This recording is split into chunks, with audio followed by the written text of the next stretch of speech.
O Papa Francisco é da Ordem dos Jesuítas, a Companhia de Jesus.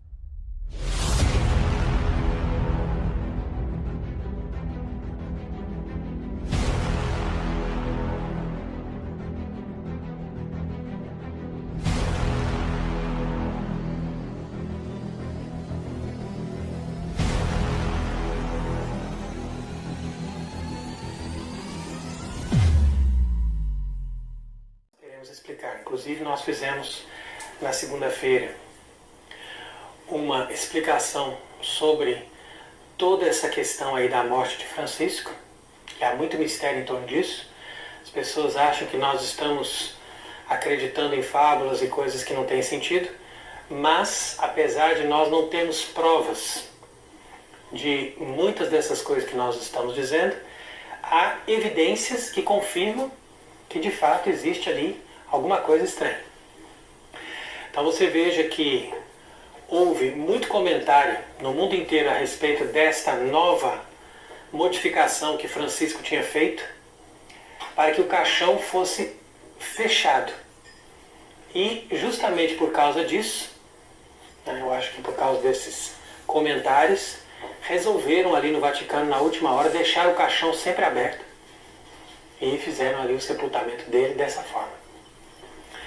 Entretanto, nós continuamos imaginando que a morte de Francisco na segunda-feira de Páscoa é algo que foi planejado. E mesmo que ele estivesse gravemente doente, isso aí parece que era algo que se pode perceber, ele talvez poderia durar mais tempo e então quiseram, através de alguma forma, impedir que ele se recuperasse para fazer com que esse processo dessa eleição desse homem que vai terminar o trabalho de Francisco, então que esse processo fosse acelerado. Então é isso que a gente percebe. Inclusive houve um testemunho que nós lemos aí nessa semana dos próprios médicos onde Francisco ficou internado, que admitem, segundo eles, foi a própria vontade de Francisco ali que os impediu de continuar o tratamento. Então, quer dizer, até onde a gente vai saber se foi a vontade dele ou se alguém disse, olha, não dê remédio, não dê tratamento nenhum, deixa ele morrer agora.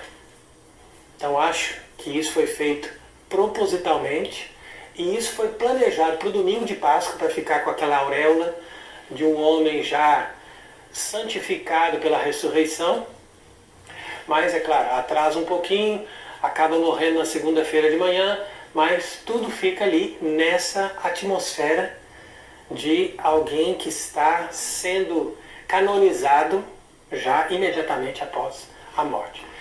Então esse é o efeito que eles quiseram dar para João Paulo II. Inclusive na época ficavam dizendo santo súbito, etc. Quanto que eu mesmo pensava na época que ele de fato era um santo. E depois fomos compreendendo que se trata de um homem que trabalhou dentro do sistema e trabalhou segundo essa lógica que é completamente contrária ao catolicismo. Então basta a gente perceber que os grandes do mundo estavam presentes no seu velório. Então na época de João Paulo II começaram com essa história de colocar o defunto vestido com paramentos vermelhos e celebrando a missa para ele, todos com os paramentos vermelhos. Como se o sujeito fosse um mártir.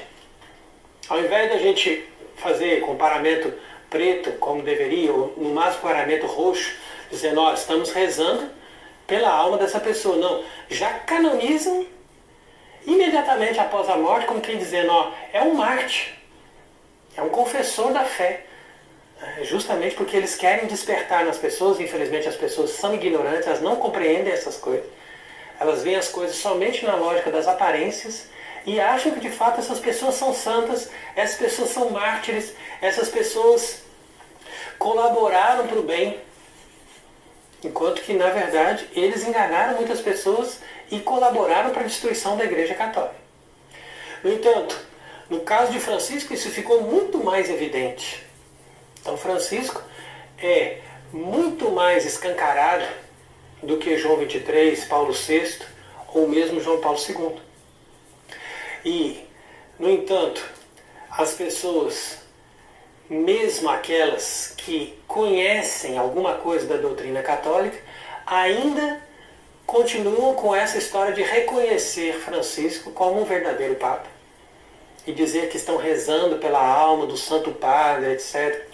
Então ficam fazendo todo um cenário ali para colocar Francisco como um santo e alguém que foi um Papa verdadeiro, legítimo, quando na verdade nós vemos que a maioria dessas pessoas passaram todos esses 12 últimos anos criticando as coisas que Francisco fez ou as coisas que Francisco falou. Então nós sempre explicamos isso, né? Nós procuramos aprofundar-nos na doutrina católica para nós entendermos que não é correto você criticar um Papa, que não é certo você desobedecer um Papa e que não é certo você falar mal, mesmo que seja do ponto de vista subjetivo, da pessoa de um Papa, quando ele é um Papa verdadeiro, um Papa católico legítimo. Então, por isso que nós sempre explicamos que nós denunciamos Francisco como impostor.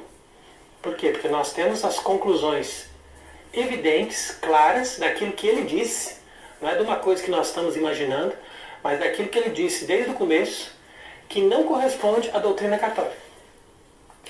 E a prova disso está também na morte. Então quer dizer que até no momento que o homem parou de falar, os outros que o ouviram dão testemunho de que ele não era católico. Então você veja que houve uma grande repercussão também no mundo sobre essa manifestação da grande loja maçônica da Itália, que fez uma homenagem para Francisco, afirmando que tudo aquilo que ele fez corresponde perfeitamente ao que a maçonaria ensina. Então eles dizem, inclusive, que ele era o Papa dos últimos, dos excluídos, dos pobres, quando na verdade ele perseguiu os católicos, ele acabou com a vida de muitos bispos, de muitos padres que queriam manter a doutrina ou manter a liturgia católica verdadeira.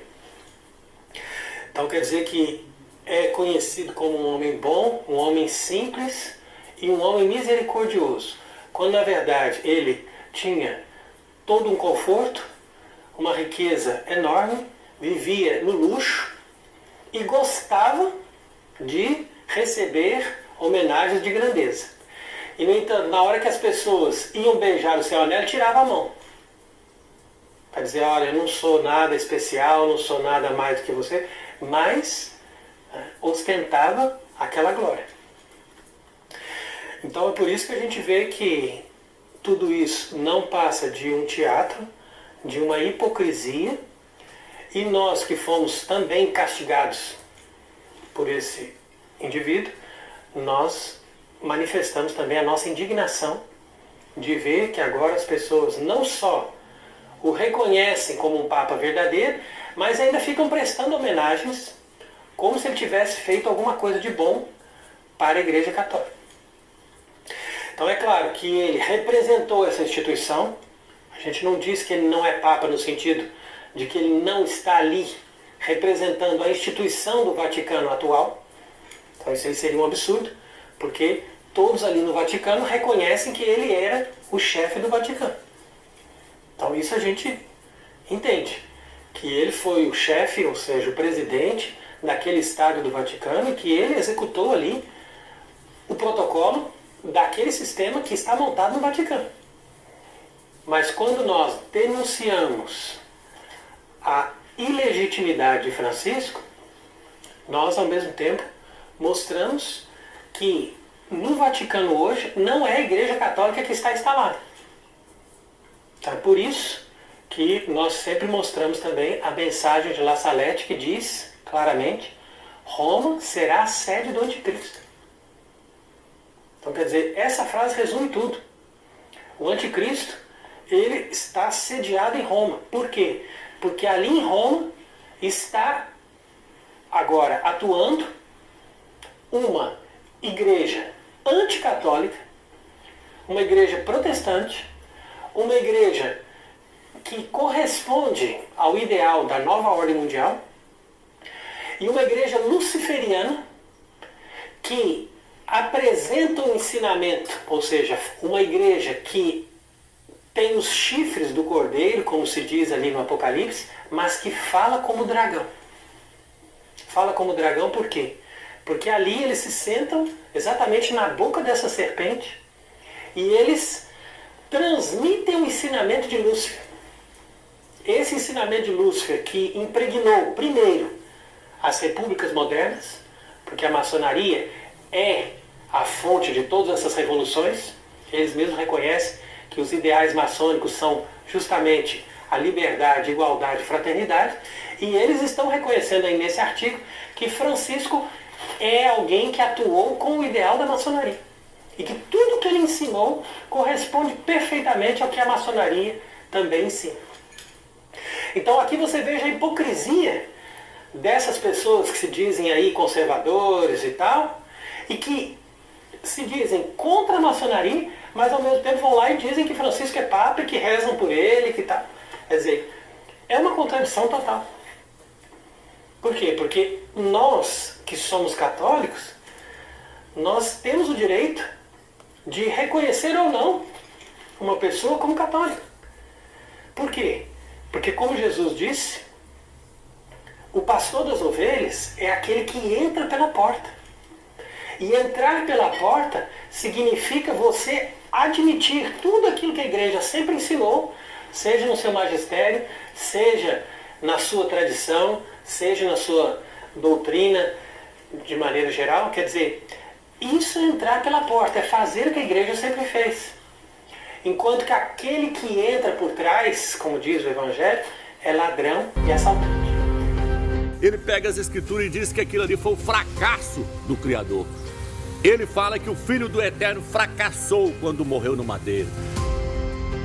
Cuya vida, humanamente hablando, acabó en un fracaso, en el fracaso de la cruz.